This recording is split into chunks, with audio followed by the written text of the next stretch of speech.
పుదుచ్చేరి ప్రభుత్వంలో మంత్రిగా ప్రమాణ స్వీకారం చేసిన యానాం ఎమ్మెల్యే మల్లాడి కృష్ణారావుకు స్వగ్రామం యానాంలో ఘనంగా స్వాగతం లభించింది. ప్రత్యేక హెలికాప్టర్ ద్వారా ఫెర్రీ రోడ్ ప్రాంతానికి చేరుకున్న మంత్రిని అధికారులు, ప్రజాప్రతినిధులు, అభిమానులు పుష్పగుచ్చాలతో ఆహ్వానించారు. డప్పులు, వాయిద్యాలు, బాణాసంచాలతో సంబరాలు చేశారు.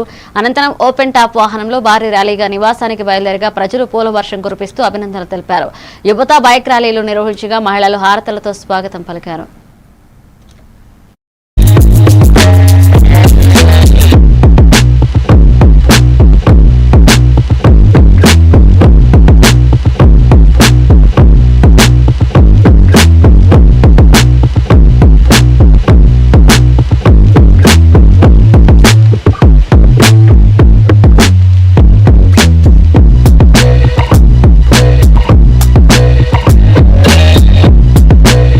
ప్రతినిధిగా 6వసారి నన్ను పంపిస్తే 11 రోజులకి నన్ను ఎన్డీఏ ప్రభుత్వం మన పాండిచేరి ముఖ్యమంత్రిగా రంగస్వామి గారు, అలాగే సెంట్రల్లో ప్రధానమంత్రిగా ఉన్న మోడీ గారు, అలాగే హోమ్ మినిస్టర్ గారు అమిత్ షా గారు నా నిజాయితీని, నా సిన్సియారిటీని చూసి సీఎంతో పాటు ప్రమాణ స్వీకారం చేయించిన వారందరికీ, గవర్నర్కి అందరికీ ధన్యవాదాలు.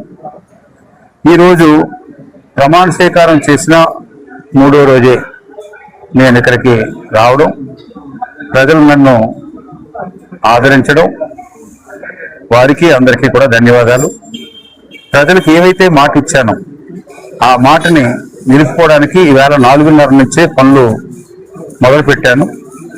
రాబోయే త్వరలోనే ఏమైతే చెప్పానో ఆ పనుని, ఒక్కొక్క పనిని కూడా సాధించి చెప్పిన మాటని నిలుపుకునే వ్యక్తి